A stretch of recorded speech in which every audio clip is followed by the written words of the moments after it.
6. A Shocking Affair by P.G. Wodehouse.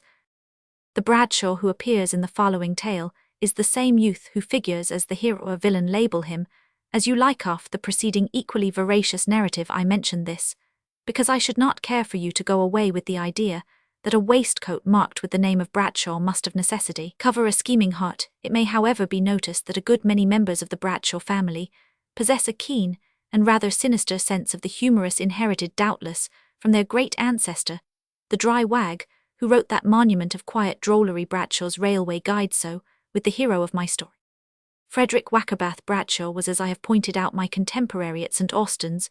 We were in the same house, and together we sported on the green and elsewhere, and did our best to turn the majority of the staff of masters into confirmed pessimists, they in the meantime endeavouring to do the same by us with every weapon that lay to their hand, and the worst of these weapons were the end-of-term examination papers. Mellish was our foremaster, and once a term a demon entered into Mellish, he brooded silently apart from the madding crowd. He wandered through dry places seeking rest, and at intervals he would smile evilly and jot down a note on the back of an envelope. These notes, collected and printed closely on the vilest paper, made up the examination questions. Our form read 2 authors, a term 1 Latin, and 1 Greek. It was the Greek that we feared most. Mellish had a sort of genius for picking out absolutely untranslatable passages, and desiring us in print to render the same with full notes. This term the book had been Thucydides' book 2, with regard to which I may echo the words of a certain critic, when called upon to give his candid opinion of a friend's first novel: I dare not say what I think about that book. About a week before the commencement of the examinations, the ordinary night work used to cease, and we were supposed during that week to be steadily going over the old ground and arming ourselves for the approaching struggle. There were, I suppose, people who actually did do this, but for my own part, one always used to regard those 7 days as a blessed period of rest, set apart specially to enable me to keep abreast of the light fiction of the day. And most of the forms, so far as I know, thought the same. It was only on the night before the examination that one began to revise in real earnest. One's methods on that night resolved themselves into sitting in a chair and wondering where to begin. Just as one came to a decision, it was bedtime. Bradshaw, I said as I reached page 103, without having read a line, do you know any likely bits? Bradshaw looked up from his book. He was attempting to get a general idea of Thucydides' style by reading Pickwick. What he said, I obliged with a repetition of my remark. Likely bits? Oh, you mean for the Thucydides? I don't know. Mellish never sets the bits any decent ordinary individual would set. I should take my chance if I were you. What are you going to do? I am going to read Pickwick. Thicksides doesn't come within a mile of it. I thought so too. But how about tomorrow? Oh, I shan't be there, he said as if it were the most ordinary of statements. Not there? Why have you been sacked? This really seemed the only possible explanation. Such an event would not have come as a surprise. It was always a matter for wonder to me why the authorities never sacked Bradshaw, or at the least requested him to leave. Possibly it was another case of the ass and the bundles of hay. They could not make up their minds which special misdemeanor of his to attack first. No, I've not been sacked, said Bradshaw. A light dawned upon me. Oh, I said, you're going to slumber in. For the benefit of the uninitiated, I may mention that to slumber in is to stay in the house during school on a pretence of illness. That, replied the man of mystery with considerable asperity, is exactly the silly rotten kid's idea that would come naturally to a complete idiot like you. As a rule, I resent being called a complete idiot, but this was not the time for asserting one's personal dignity. I had to know what Bradshaw's scheme for evading the examination was. Perhaps there might be room for 2 in it, in which case I should have been exceedingly glad to have lent my moral support to it. I pressed for an explanation. You may jaw, said Bradshaw at last, as much as you jolly well please, but I am not going to give this away. All you're going to know is that I shan't be there tomorrow. I bet you are, and I bet you do a jolly rank paper too, I said, remembering that the skeptic is sometimes vouchsafed revelations to which the most devout believer may not aspire. It is, for instance, always the young man who scoffs at ghosts that the family spectre chooses as his audience, but it required more than a mere sneer or an empty jibe to pump information out of Bradshaw. He took me up at once. What'll you bet? He said.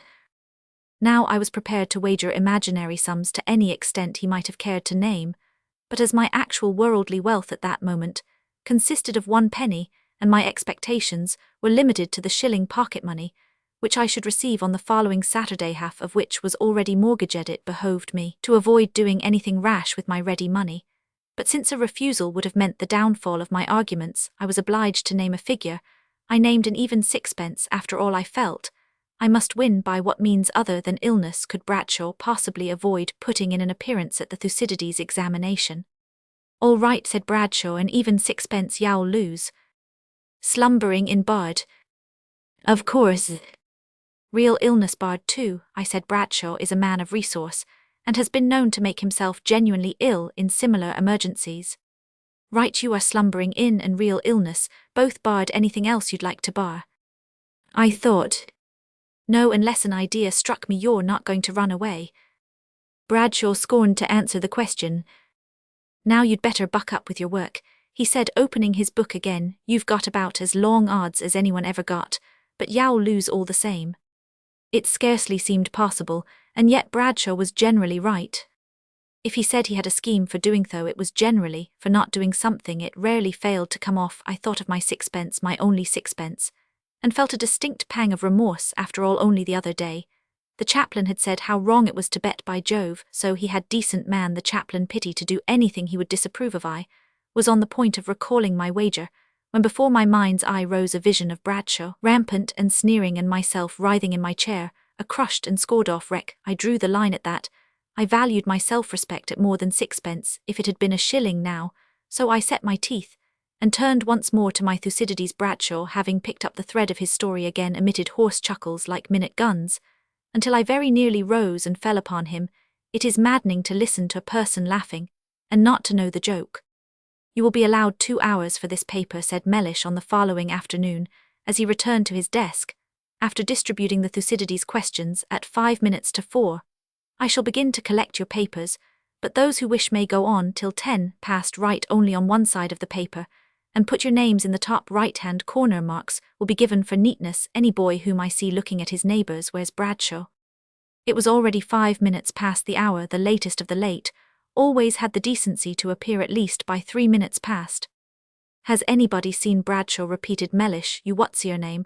"I am what's-your-name, very much at your service. You are in his house. Have you seen him?" I could have pointed out with some pleasure at this juncture that if Cain expressed indignation at being asked where his brother was, I, by a simple sum in proportion, might with even greater justice feel annoyed at having to locate a person who was no relative of mine at all. Did Mr. Mellish expect me to keep an eye on every member of my house? Did Mr. Mellish, in short, what did he mean by it? This was what I thought. I said, "No, sir." "This is extraordinary," said Mellish, "most extraordinary. Why, the boy was in school this morning."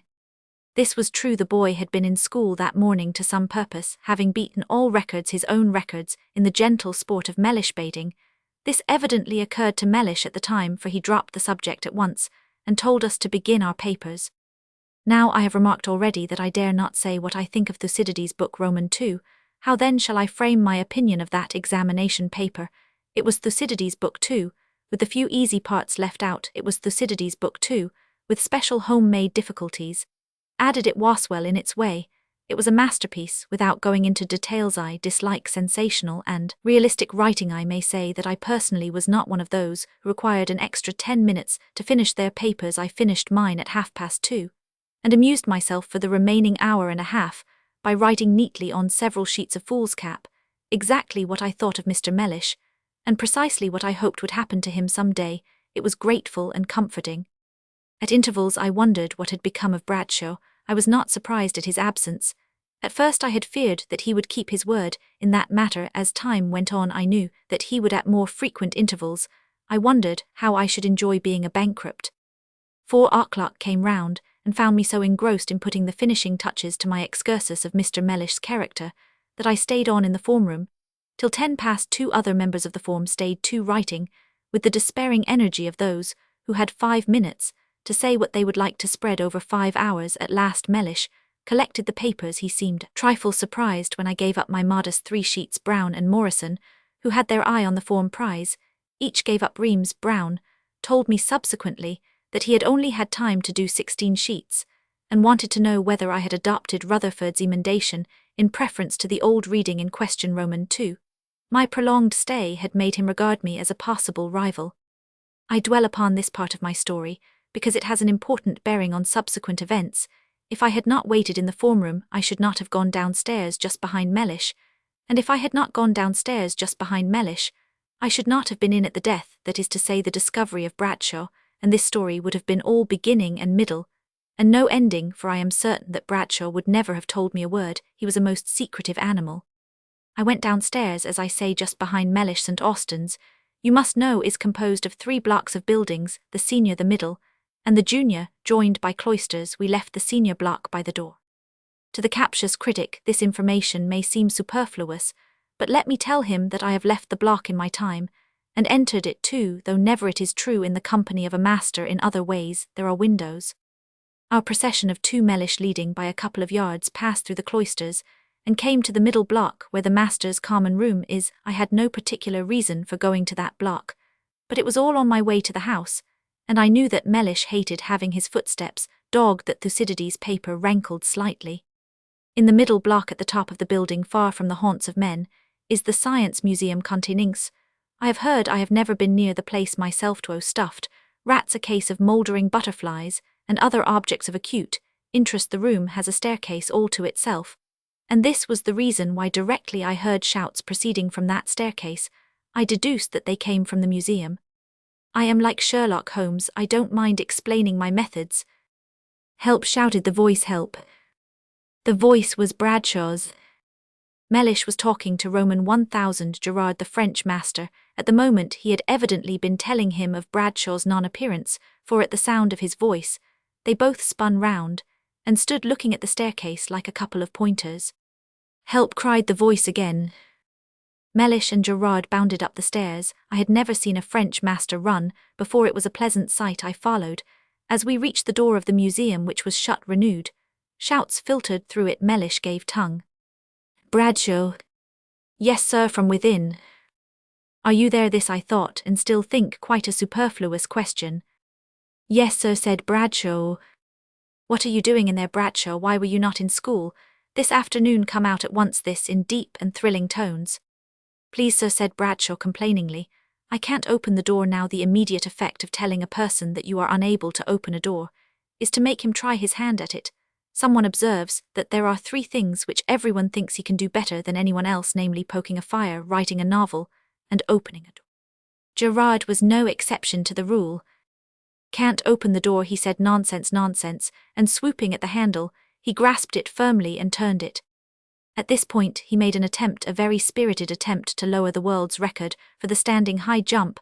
I have spoken above of the pleasure it gave me to see a French master run, but for good square enjoyment, warranted, free from all injurious chemicals, give me a French master jumping.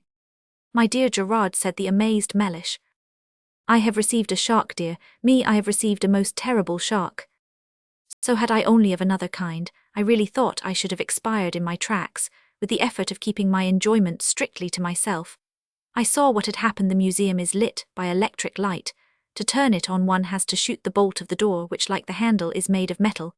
It is on the killing 2 birds with 1 stone principle. You lock yourself in, and light yourself up with one movement. It was plain that the current had gone wrong, somehow run amok, as it were. Mellish, meanwhile, instead of being warned by Gerard's fate, had followed his example, and tried to turn the handle. His jump, though quite a creditable effort, fell short of Gerard's by some 6 inches. I began to feel as if some sort of round game were going on. I hoped that they would not want me to take a hand. I also hoped that the thing would continue for a good while longer. The success of the piece certainly warranted the prolongation of its run. But here I was disappointed. The disturbance had attracted another spectator, Blaze, the science and chemistry master. The matter was hastily explained to him in all its bearings. There was Bradshaw entombed within the museum, with every prospect of death by starvation, unless he could support life for the next few years on the 2 stuffed rats. And the case of butterflies, the authorities did not see their way to adding a human specimen youth's size to the treasures in the museum, so how was he to be got out? The scientific mind is equal to every emergency. Bradshaw shouted Blaze through the keyhole. "Sir, are you there?" I should imagine that Bradshaw was growing tired of this question by this time. Besides, it cast aspersions on the veracity of Gerard and Mellish. Bradshaw, with perfect politeness, hastened to inform the gentleman that he was there. "Have you a piece of paper?" "Will an envelope do, sir?" "Bless the boy, anything will do so long as it is paper."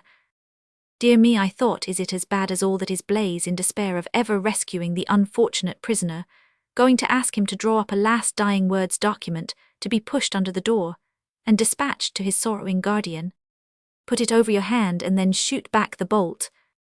"But sir, the electricity." "Pooh, boy. The scientific mind is always intolerant of lay ignorance. Pooh, boy, paper is a non-conductor, you won't get hurt." Bradshaw apparently acted on his instructions. From the other side of the door came the sharp sound of the bolt as it was shot back, and at the same time the light ceased to shine through the keyhole. A moment later the handle turned, and Bradshaw stepped forth free. "Dear me," said Mellish, "now I never knew that before, Blithe. Remarkable, but this ought to be seen to. In the meantime, I had better ask the headmaster to give out that the museum is closed, until further notice, I think." And closed the museum has been ever since that further notice has never been given, and yet nobody seems to feel as if an essential part of their life had ceased to be, so to speak. Curious Bradshaw, after a short explanation, was allowed to go away without a stain, that is to say, without any additional stain on his character. We left the authorities discussing the matter, and went downstairs. "Sixpence isn't enough," I said. "Take this penny, it's all I've got. You shall have the sixpence on Saturday." "Thanks," said Bradshaw. "Was the Thucydides paper pretty warm?" "Warmish, but I say, didn't you get a beastly shock when you locked the door?" "I did the week before last, the first time I ever went to the place. This time, I was more or less prepared for it. Blithe seems to think that paper dodge a special invention of his own. Hell, be taking out a patent for it one of these days. Why, every kid knows that paper doesn't conduct electricity." "I didn't," I said honestly. "You don't know much," said Bradshaw with equal honesty. "I don't," I replied. "Bradshaw, you're a great man, but you missed the best part of it all." "What, the Thucydides paper?" asked he with a grin. "No, you missed seeing Gerard jump quite 6 feet. Bradshaw's face expressed keen disappointment. "No, did he really? Oh, I say, I wish I'd seen it." The moral of which is that the wicked do not always prosper. If Bradshaw had not been in the museum, he might have seen Gerard jump 6 feet, which would have made him happy for weeks on second thoughts, though that does not work out quite right, for if Bradshaw had not been in the museum, Gerard would not have jumped at all. No, better put it this way, I was virtuous, and I had the pleasure of witnessing the sight I have referred to, but then there was the Thucydides paper which Bradshaw missed, but which I did not know. On consideration, the moral of this story shall be withdrawn and submitted to a committee of experts. Perhaps they will be able to say what it is.